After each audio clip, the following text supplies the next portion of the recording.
People talk about love at first sight all the time, and you hear the stories of it. I never really understood what that was until I got through security and customs, and they were all there waiting for me. They had signs and everything, and my mom and my dad rushing to me and literally not letting go, and my mother just breaking down.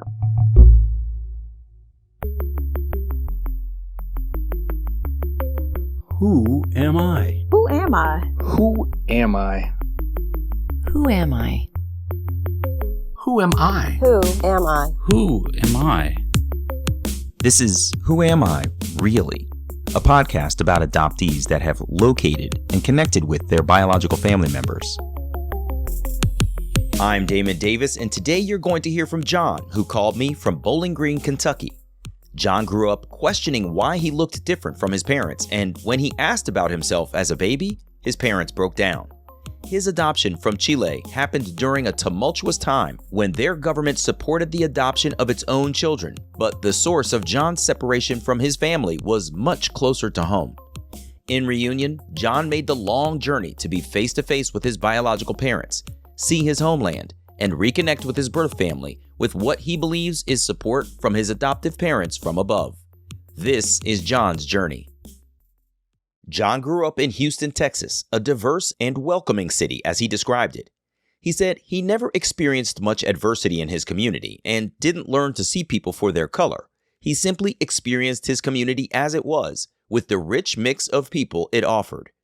In school and in his neighborhood, John noticed the similarities between his friends and their parents, but the differences between himself and his mom and dad.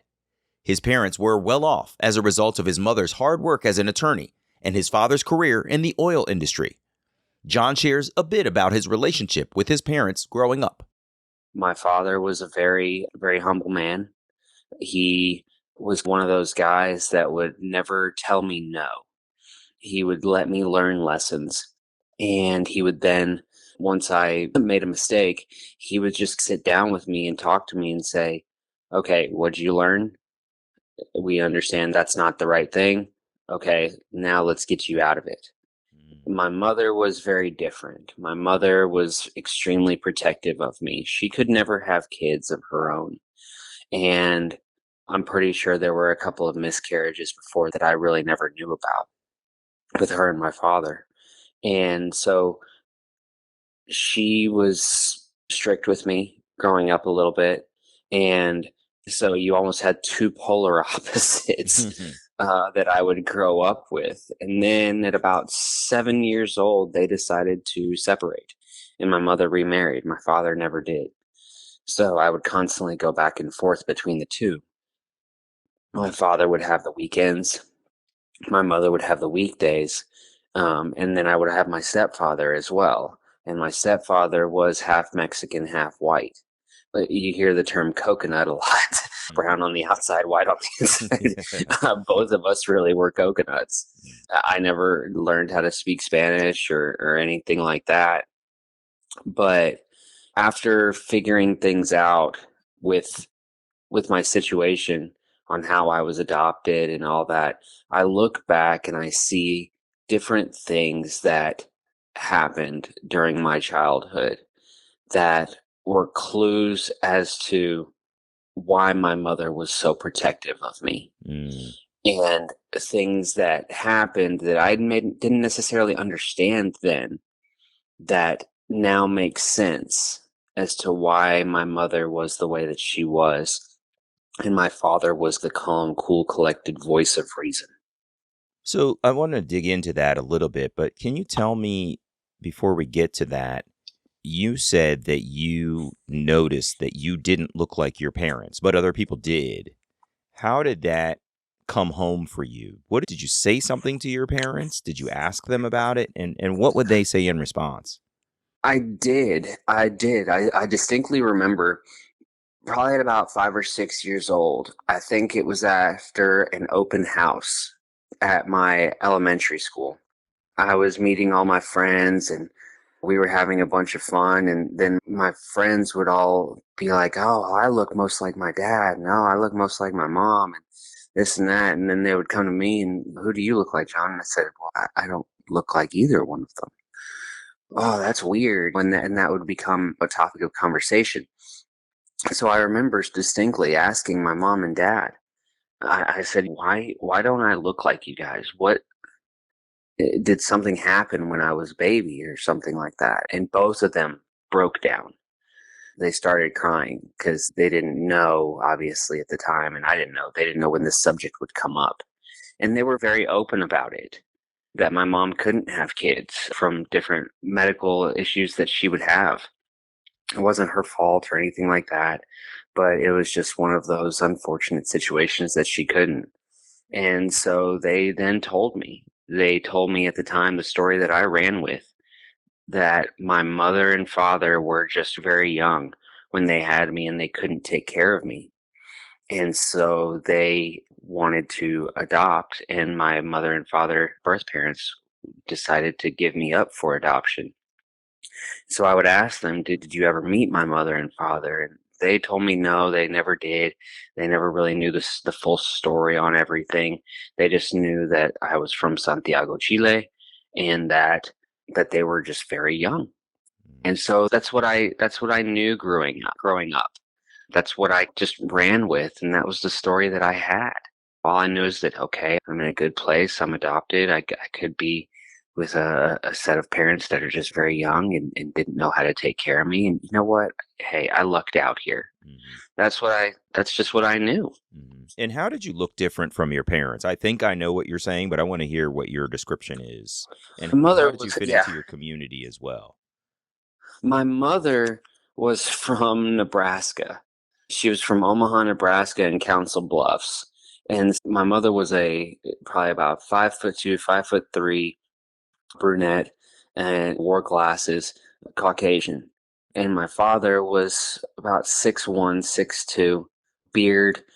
He was in the military. He was Air Force, and he grew up in Texarkana, Texas, and George West, Texas. So two almost polar opposites. One in kind of the southeast portion of Texas, going about an hour north of Corpus Christi, 4 hours south of Houston, and then in Texarkana, where the rest of the family is, right there on the Texas-Arkansas border.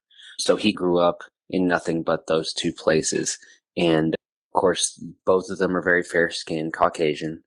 And here I am, this olive skin person. I've got just the natural tan that you would typically see from a person from Chile or of Latino descent. And so that was that was the big thing that you could always see.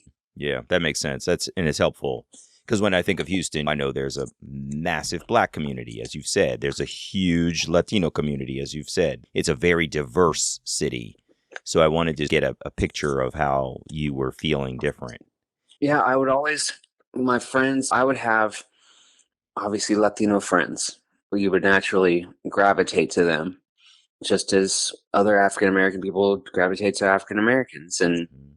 other white people gravitate to others. But again, I say this, that it was such a profound thing for me growing up around multiple different skin colors, multiple different religions, multiple different cultures, that I could always find solace in that everybody looked different. Nobody looked the same. And so that was a comfort to me growing up in a community like that, in a community that literally did not see color at all. They didn't see any of that. It was extremely welcoming of other cultures and ways of life in Houston at that time. And still to this day, Houston is still, it's almost similar to New York City. It's Mhm. extremely diverse. So you're not going to go anywhere in that town without seeing somebody of a different race, religion, culture, creed, whatever it may be. And you have the ability to learn about those. Yeah, that's pretty awesome. I love communities like that. My community where I grew up in Columbia, Maryland was similar, where it was a planned community where it was intentional that you were not supposed to think about people for their socioeconomic status or their race, culture, or creed. So I'm sensitive to what you're saying in terms of growing up, not necessarily seeing color until much later and feeling okay about that because I think we see a lot of Absolutely. color these days and it's dangerous. Absolutely. As John got older, his mind matured and his self-awareness grew stronger, and he asked more and more questions of his mother and father. He wondered if they ever thought of taking him to Chile, and if they ever thought about helping him to find his birth parents. This was something that my father, he was very open to. He wanted me to feel very complete. I talk about him with a lot of reverence because the man was literally my best friend. And he's the one that kind of opened my eyes to being open to different things and accepting of other people. And he would always tell me that if I ever wanted to go, he would support me in that. He wouldn't want me going down there just searching for a needle in a haystack, but he would support me in doing that. And he could never really give me much more answers than what I had growing up. I would hold some things against my mother at the time because I didn't really understand some different things that would happen that would, again, be a lot more clear now, such as when my mother and father divorced, there was a period of time when I was gone from my mother. I really didn't see her for a period of probably about 6 months. And I primarily lived with my father. And I never really understood why. I remember crying on my father's shoulder, "Where's mom? Why doesn't she love me?" All this other stuff. And then magically one day she pops up. And now I'm living at her place most of the time. And I'm only seeing my father on the weekends. That was very confusing. Then, as I started to grow up and form a mind of my own, I became very resentful towards my mother in regards to that. And I would tell her, "Hey, you're the one that abandoned me for this long. You're the one that did this." And I became a little rebel. I would, partake in some certain things, and I would be getting with the wrong type of people. And that kind of resonated for a while. And my mother and I were not exactly the best of friends. We would butt heads a lot. But getting into college, I was lucky and I was blessed that I fell into a group, and they helped me a lot, whether they know it or not. And that's my fraternity. I was lucky enough to pledge a group called Sigma Lambda Beta. They are in a Latino-based fraternity, but they, much like myself growing up, they don't see color. Just because they're Latino-based, there are plenty of white boys. There are plenty of African Americans. You will see Black Latinos. There were so many different cultures, and we as a fraternity would embrace that, and it drew me to them. How just open about all that stuff that they were, and how prideful they were about the different places that they would come from, whether it be Mexico or Puerto Rico or Dominican, or whether they were just from Chicago, and how close we all were and still are whenever we would go visit different places. It's not like some of these other fraternities. While you have a bond, you have a brotherhood, you may not know what the other person went through. But whenever I would go to Tampa, or I would go out to California or someplace like that, I could always reach out to one of my brothers and say, "Hey, man, I'm here for a night. I just need a place to crash. I really don't want to pay for a hotel." And I could literally have a list of people texting me, calling me, emailing me, saying, "Hey, my place is open. Why don't you come over here? You can absolutely stay a night. That's not a problem." I had guys that would leave their keys at the doormat, say, "Hey, man, I'm going to be out of town, but if you need anything, go ahead and use my place. The fridge is yours. Take whatever you need. It's perfectly fine." These guys were just massively open about it all. Yeah. And so it drew me to that fraternity because I never had any brothers or sisters growing up. It was just me. It was me, my dad, my mom, and my stepfather. And I got a stepbrother who is, I don't even use the word step with him anymore. He's my brother. When my mother married my stepfather, Matt has been one of my rocks, especially since the passing of my father. And I can't say enough about him, but he literally took me in as his little brother because he only grew up as a single child as well. So I became just blessed with the situations that I just kept falling into. it really played out for probably the best that it could have ever happened. When I asked John about what made him decide to search for his birth family, he shared a rough time in his life as he dealt with his adoptive parents and their deteriorating health. Remember, John has shared that his dad was like his best friend, open and supportive, even about John's desire to search for his birth family. He said that he had never seen his adoption paperwork before, but would get ideas about doing internet searches for the Chilean embassy in Houston, or searching for international adoption agencies, or even adoption agencies with ties to Chile specifically. All of his searches and attempted phone calls turned into dead ends. In the end, it was John's dad who pulled himself together to help John find the clues that could launch his search. In October of 2016, my father was very sick. He had what's called spinal cerebellar atrophy. He degenerated and deteriorated throughout the course of my life. I remember as a kid growing up, he would be tall, he would be proud, he would be walking around. He could do a lot of things, and gradually over the course of time, his legs and his body was starting to shut down.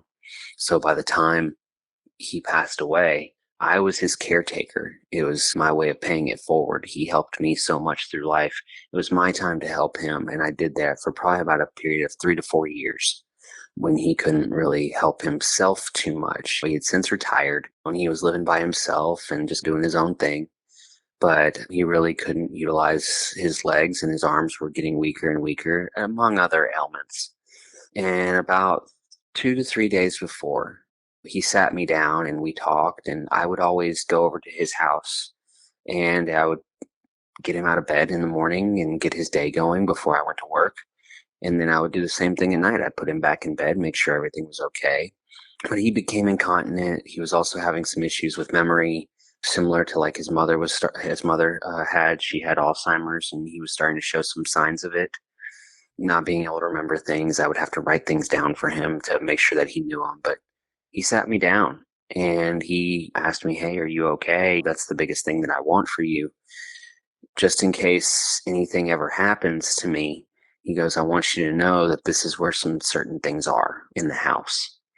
And I didn't know what was going on at the time. I took him to all of his medical appointments, so I was pretty well versed on everything. So I didn't think, okay, Dad's not sick and not telling me something here, but I thought it was just a moment of clarity for him, and it was a moment that he just wanted to talk to me and make sure that I was okay. A few days later, I went back to his place and I found him. He had taken his own life. Oh boy.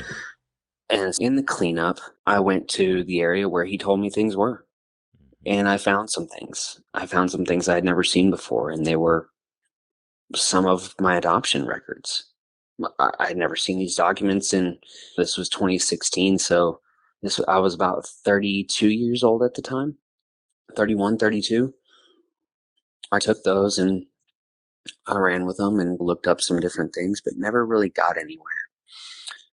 Then in March of 2017, my mother had been fighting what's called MDS. It's a form of leukemia, almost pre-leukemia. She fell into a coma from an infection, and we subsequently had to let her go. And in the cleanup, my stepfather and my uncle would then, my stepfather being my mother's husband and my uncle being my father's brother, became the only parents that I would have anymore. Well, in the cleanup of the house with my stepfather, he told me, he goes, "Hey, this was your mother's fire safe. There's some things in here that you're probably going to want to see." And I did. I looked at them, and there it was. It was all the rest of my original adoption papers, my original birth certificate, my Chilean birth certificate, my naturalization papers for the United States. All of it was all there. And I had never seen any of this in my 30 some odd years of living. This was the first time I had ever seen them. So that was a kind of a starting point for me from there. I just want to pause you for a quick second. First, I'm so sorry for how your parents died both in such close proximity to each other, and of course the surprise of your father, deciding to end it all. And I wanted to ask you about what you saw in those documents. Like, you have grown up as John in Houston, Texas, and you've, identified as a Hispanic Latino guy, but now you're actually seeing yourself as another person on paper Mhm. from another country. What did you see in those papers, and how did it hit you when you saw it? I saw a different person. I saw somebody that I didn't know existed. It was the beginning of something life altering because these documents were held very close, and some of this information was held very close my whole life. So I felt like I was starting to look at somebody completely different, a different version of myself that was out there and I had never met. To say it was a mind job is a vast understatement. What did you think sometimes when people see the specifics of what's been withheld from them, they recalculate their relationship with their parents, right? Did you do any of that? Did you say, why didn't they tell me? Did your trust in them change? Did your judgment of how you had been, the information had been withheld, change at all? No, it didn't. And that was the time when I started asking more questions. And I would ask my stepfather, why did my mother abandon me for that period of time? And this is when I started really putting some things together. Apparently, not long after my mother and father separated, and my mom had started seeing my now stepfather, she had gotten a call from the Chilean embassy. And it was a Chilean national. He said he was an official, and he was just asking how I was doing, if I was okay. And it freaked my mother out. It really did, to the point where she put me into hiding, and she put me into hiding specifically with my father. It started coming full circle. My mother and I reconciled a lot about the different things that I did when I was a kid, and our relationship became a lot more loving and a lot more what it should have been because I started figuring out some truth and started growing up and having more maturity about my mistakes. But when I heard that she had put me into hiding, I immediately forgave her because she was just doing what she had always done. She was protecting me. She was afraid someone was going to come from Chile and take me back and take me away from her. Mm-hmm. Wow. It literally terrified her to the bone. I then also realized that's why she never wanted me to go looking until I was older, because she was afraid that if I found something down there, that they would try to take me back and they would be able to keep me and she wouldn't be able to find me again. It was a fear that was deeply embedded with her. And there was no arguing it. There was no fighting it. There was no trying to reason with her when it came to it. I was her son. And she wasn't going to let anything happen to me. When it came to all those different things that happened earlier in my life, again, I immediately forgave her. Did you apologize to posthumously, thinking, damn, I was a jerk back then? 100% I did. 100%. 100%. Because I was so young that I didn't understand what was truly happening. I thought it was just her. Forgive my terminology here, but I thought it was just her being a bitch. Right. As we often think about our parents, like, why are you such an ass? Yeah. You know what I'm saying? And you don't realize, Yeah, exactly. like, they're the adults and they know way more than you can ever give them credit for, both from life experience and information that they've accumulated that you just don't have as a kid. And so we just automatically think, I'm right because I know what my life is, even though I'm only so-and-so teen years old. And you just have no idea what they're going through. Yeah. And I thought it was just my mom being just pretentious and suck up. And I thought that she was just too protective of me and wouldn't let me live my life or do anything like that. I never really understood any of that growing up. But Yeah. when I talked to my stepfather looking at those documents, again, all of that just went away. There was no way for me to literally tell her verbally, but there were plenty of times that, and still have been plenty of times, where I go sit by her graveside and just tell her and remind her that, hey, I'm your son, that I love her and that I forgive her for everything, and that I hope that she forgives me. John said his brother Matt, technically his stepbrother, had done 23andMe and suggested John should submit a DNA sample too. At the time, John was with a girlfriend he was considering marrying, but he didn't know his family medical history going into possibly having a child with this woman. In 2018, Matt gave John a 23andMe test. I can never thank Matt enough for doing this because I never knew what it was going to lead to. When John's results came back, he logged into the online portal where he clicked the button to help users find their relatives. Clicking it opened connections between his DNA and populations of people across a global map, showing information about distant relatives from countries around the world. Of course, John's deepest interests were in Chile, and when he clicked on that country, the number of relatives he was connected to got significantly higher, as expected.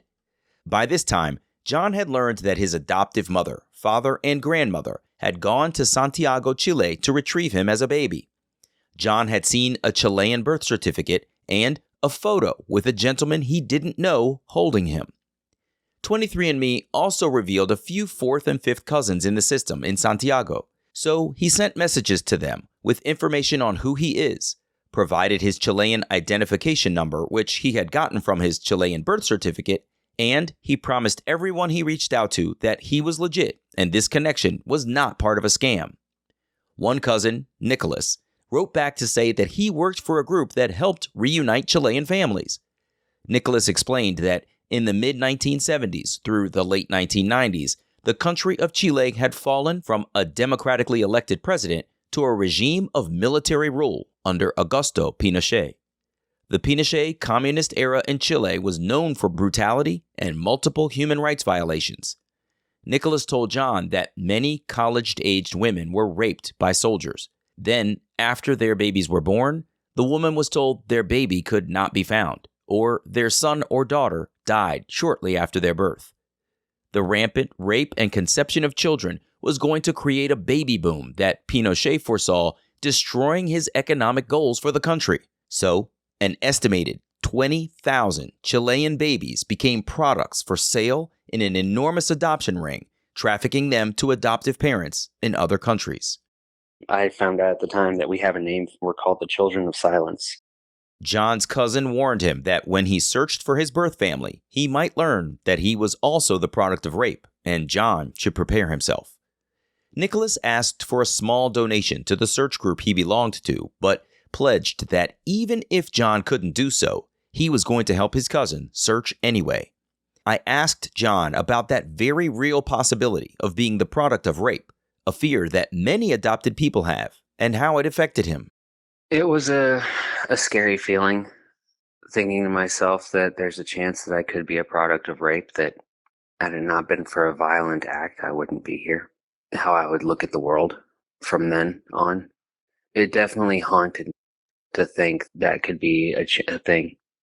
And I would talk to my uncle and my stepfather about it, and both of them were just very supportive in telling me that, hey, if this is the case and it does something to you, we're going to be there to help you.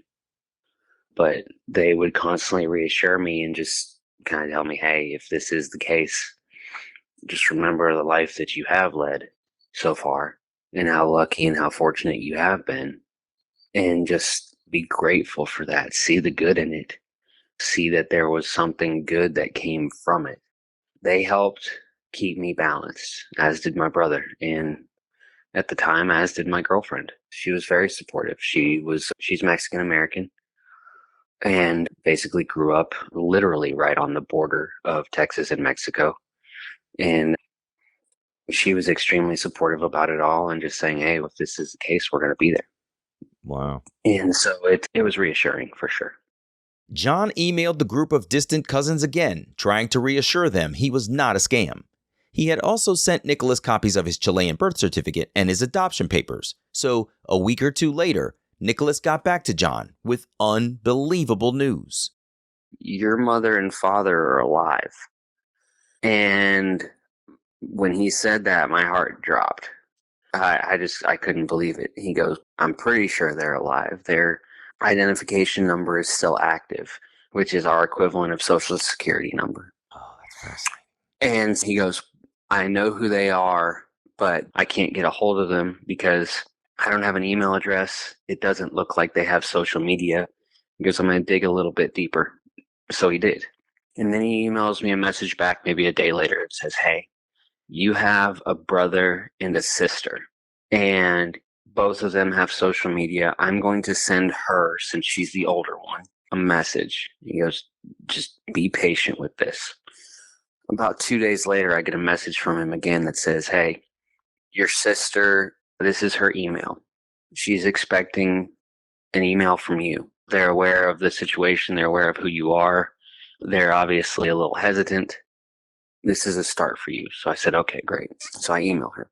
This is who I am. This is what I know.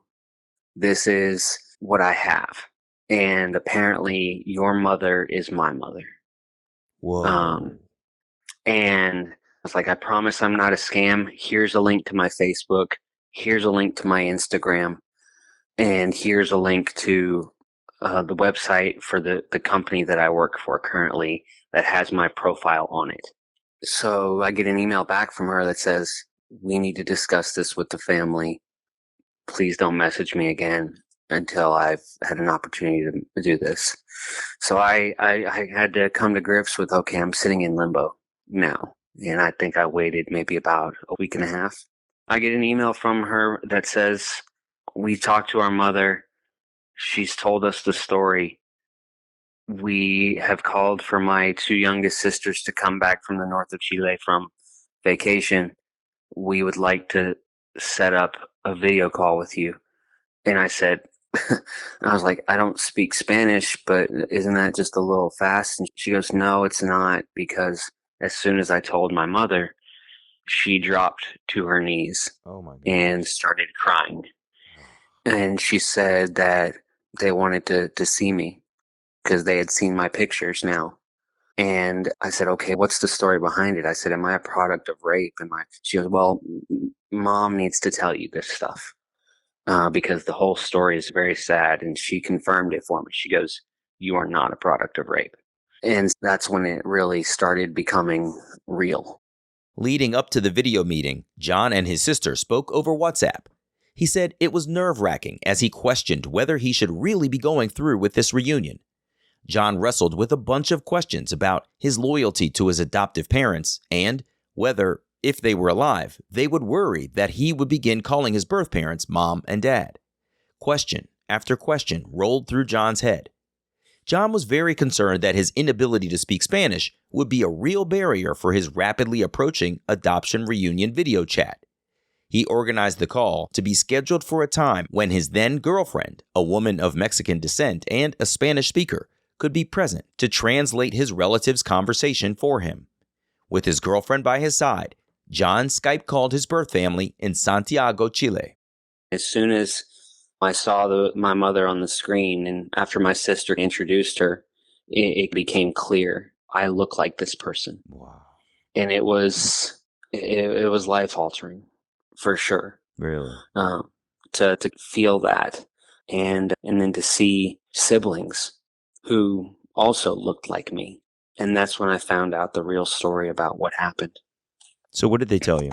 Essentially, my mother and my father, who was also on the call, fell in love when they were young. And she got pregnant with me. And in February of 1985, my grandmother found out. And her and my grandfather were ashamed of my mother. Essentially, what they did was they put my mother into hiding in this orphanage type place with midwives and other women who were pregnant and everything like that.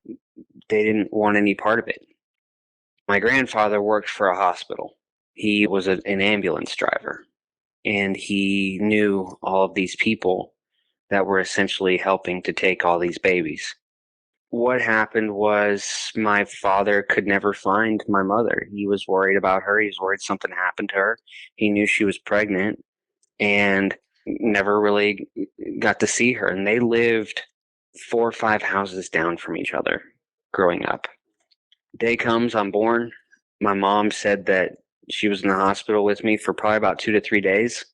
Breastfed me, held me, everything. And then they took her into a room with a bunch of people and a nurse and a doctor, and they said that they were going to check me out one more time to make sure that I was healthy enough to go home. That was the last time she saw me. Oh. They essentially kidnapped me And my grandfather, what I now know was the orchestrator of all this. My mother and my father then ran away. They were obviously devastated, and they spent days and months of time together, and then they separated. It was difficult for them both. My mother marries, and she has 4 kids through this man. So all my brothers and sisters are all half brothers and half sisters. And my father did the same thing. He married a woman. So on my mother's side, I have 3 sisters and 1 brother. And on my father's side, I have 2 sisters. But of all the children, I'm the oldest.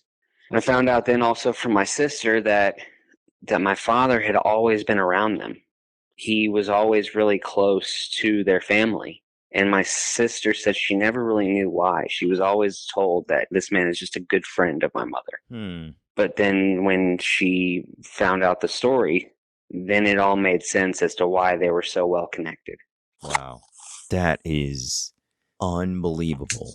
Unbelievable. I mean, the heartache of your mother being in the hospital there with you, breastfeeding you, caring for you, loving you like she's going to be able to keep you, and then for you to just be literally ripped from the family and sent off somewhere else.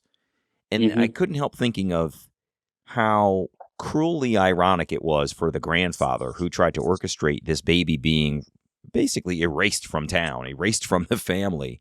He ends up trying to remove you, but ends up losing his own daughter as a consequence. And I'm sure it must have been so hard for her to ever forgive him for what he did, if she ever did. I can't imagine it. I don't think she has. Yeah. I don't think that she has. How do you forgive somebody for ripping a baby from you that you're trying to raise? I just don't know how you ever get over that. I don't know that you can. Yeah. I don't know that you can. Oh, my God. She, from that time, I told them, I said, look, I see the resemblance. I see everything. But I can't get emotionally invested until I have DNA. And that took about 3-4 months to get back. And when it came back 50-50, again, my heart sank. And at that time, getting back to my mother, she said that she then went to go see her father. My grandmother has since passed away, but she said that she went to go see her father. He's in his 80s, don't really know how much time he has left. She's never really interacted with him very much since that day.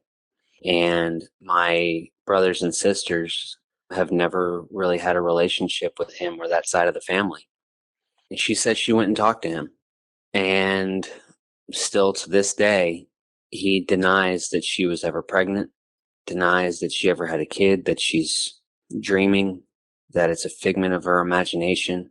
And she told him that she found me and that I found them. And he refuses to acknowledge it to this day, because you have to see, in Chile, there are men and women that are going to prison right now for this giant ring of human trafficking. They are literally looking to put all these people away because it is a stain on that country and a stain on their reputation. My grandfather is terrified of being identified and going to jail. And I don't blame him, but that's where I then realized that when my mother got that phone call asking if I was okay, and she got freaked out, that wasn't anybody trying to take me. That was the Chilean government figuring out where all these children had gone, and they were contacting the families to make sure that the children were well taken care of. They were tracking down all of the children of silence. That's correct. Wow. And it freaked my mother out. She didn't know, because Pinochet had just passed away. He had died and been taken out of power. So everything was then coming to light. But my mom didn't know that. She was just thought that it was somebody coming to get me, possibly. So that goes back. Everything started coming full circle. I want to pause for just a moment to make sure you caught something John said. After his birth, his parents ended up going their separate ways, marrying other people and having children with their spouses. When his birth parents reconnected and finally married each other, they created a blended family of half-siblings. In his adoption reunion, All of John's birth parents' children are half-siblings to each other and half-siblings to John. John is the only child in the family who is biological to both parents. As I'm sure you can imagine, a video conference from America to Chile, seeing his birth mother's face and hearing the heart-wrenching story of his own grandfather's facilitation of his adoption was a lot, but not enough for John to feel reunited. He decided he had to make the highly emotional trip to Santiago, Chile. To say it was nerve-wracking, there was a lot of anxiety. To say I was nervous, to say I was questioning whether I should be doing this or if this was even real life or anything like that, all of that is just a profound understatement. There's no way to describe the feeling because there's not just one. There are multiple different emotions being felt in doing this. I was supposed to go in 2020. I had bought plane ticket and everything. I was ready to go, but then COVID happened and the world shut down, so I couldn't really do it. Skype has a fantastic feature to where if I send a message out in English, it will shoot it out to them in Spanish and vice versa. So that's how I contact them and that's how I talk to them, even still to this day. Wow, that's incredible. And they would do video calls with me on my birthday and we would do video calls on my mom's birthday and Christmas and all these other things. So we kept in touch. But then this time last year, I had just gotten back actually from the trip. But probably about a week ago this time last year, 2 weeks ago this time last year, I finally went down and packing for it. You don't really know what to pack. You just know that it's cold down there because it's opposite equator. Mm-hmm. It's there in their winter and it's an overnight flight. And to say I had some alcohol on the way down there is a bit of an understatement. Try to get me to loosen up a little bit and not be anxious on the entire flight. Mm-hmm. Yeah, I tell the pilot, hey, turn around because I really don't want to go now. Oh my gosh. People talk about love at first sight all the time and you hear the stories of it. I never really understood what that was until I got through security and customs and they were all there waiting for me. They had signs and everything, and my mom and my dad rushing to me and literally not letting go, and my mother just breaking down. I think it was one of the most emotional things I'd ever experienced in my life, and I never really knew what love at first sight was until that moment. And I'm just thinking about it. I've got chills still, and I still look at the video of it, and my mother screaming, mijo, mijo, my son, my son. Mm-hmm. And it was a life-altering trip. I tell people all the time, I'm not a very religious person. I am Catholic by baptism and communion and all that, but I don't really practice. I don't really go to church very much. I'm pretty sure the last time I was in a church was when my mother passed away for her funeral. But I truly do believe in my heart of hearts that if there is a heaven, that my mother and father are both there and that they reconciled and talked to each other and basically told each other, hey, this needs to happen and we need to show him the way of how to get this done. And I believe that. I am sorry, I'm crying a little bit right now, but I really do. My eyes are burning too, so don't feel alone. Wow. But I really believe that they gave me the strength to find them because they wanted me to have a mother and a father again.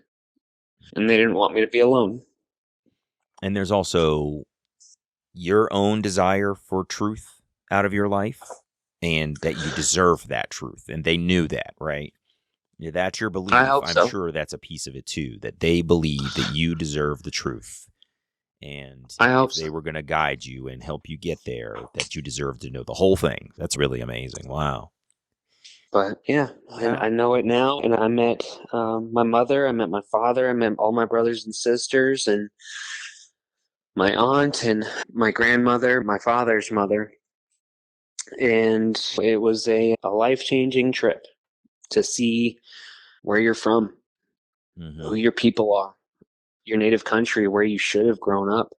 I realized that since his birth mother had kept him for a few days, breastfeeding and caring for her newborn son, she would have named him.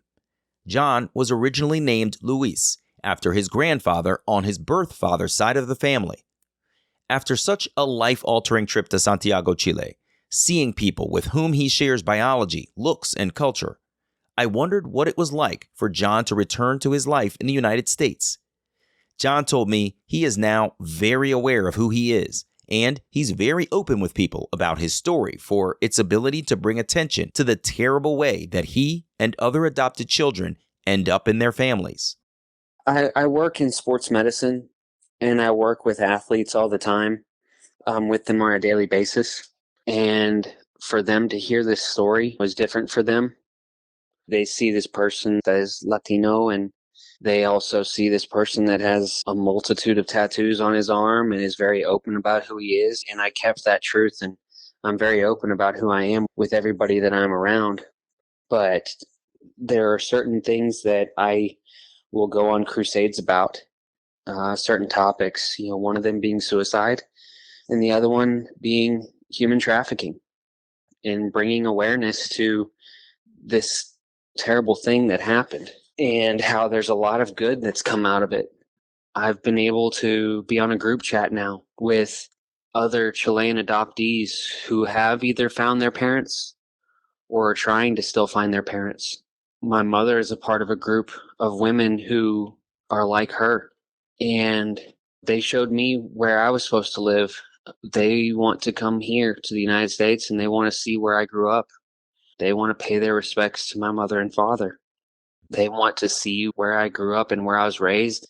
And we're trying to, I don't want to say relive, but catch up for 37 years of lost time, and trying to figure out how we do that as best as possible. But it's been mind-blowing, life-altering, and revealing, and I'm going to continue to be open about it and continue to tell the story because I think it's important, and I think people need to realize that this terrible thing happened. Yeah. And there's still plenty of children out there that were adopted based upon these phony adoption agencies, and they still haven't found their parents. Wow.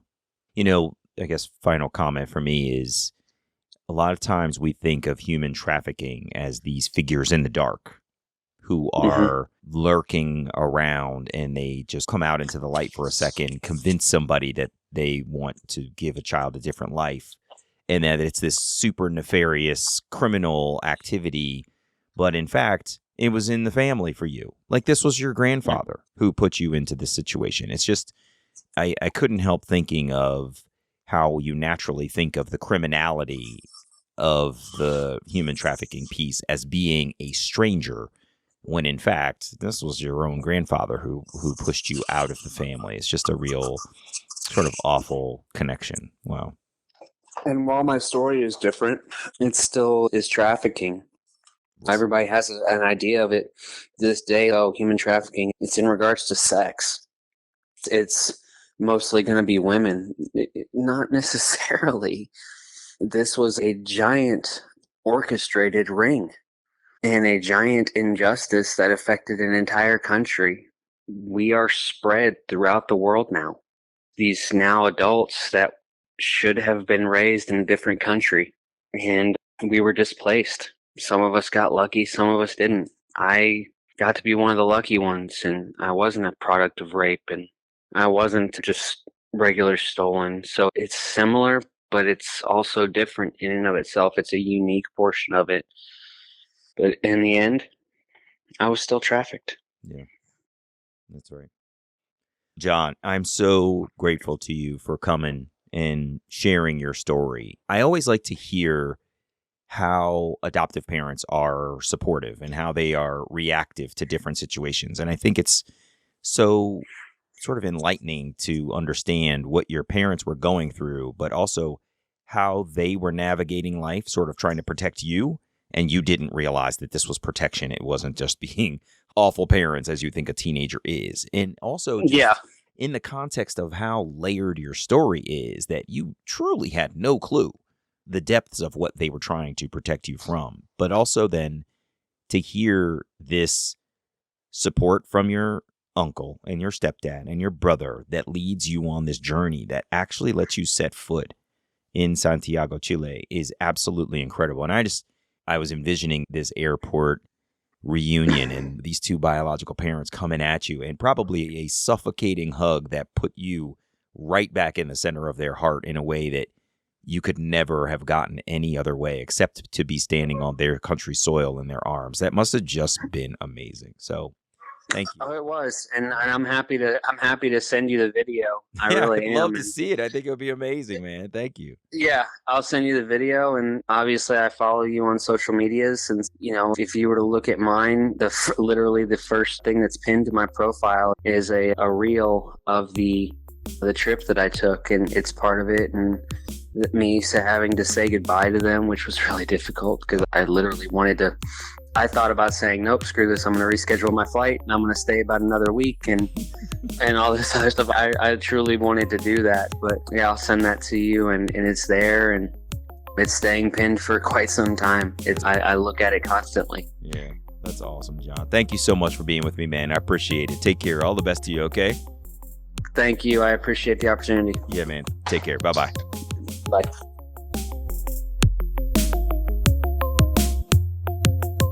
Hey, it's me. John grew up supported and protected by his adoptive parents. It was fascinating to hear how his mother was so protective of him out of fear that he would be taken from them.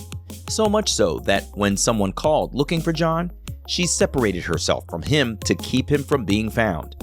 I can't imagine what it feels like to learn that your adoption was the result of human trafficking.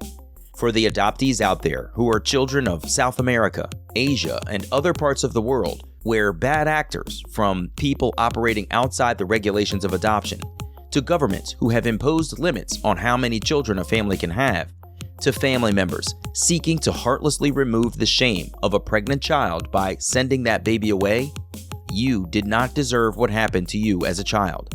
I am truly sorry. However, I loved hearing that John got to set foot in Santiago, Chile, meet his family, and reclaim his space in their hearts. I'm Damon Davis, and I hope you found something in John's journey that inspired you, validates your feelings about wanting to search, or motivates you to have the strength along your journey to learn, who am I really?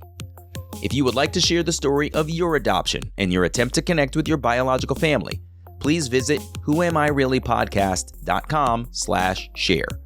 You can follow me on Instagram at Damon L. Davis and follow the podcast at WAI Really.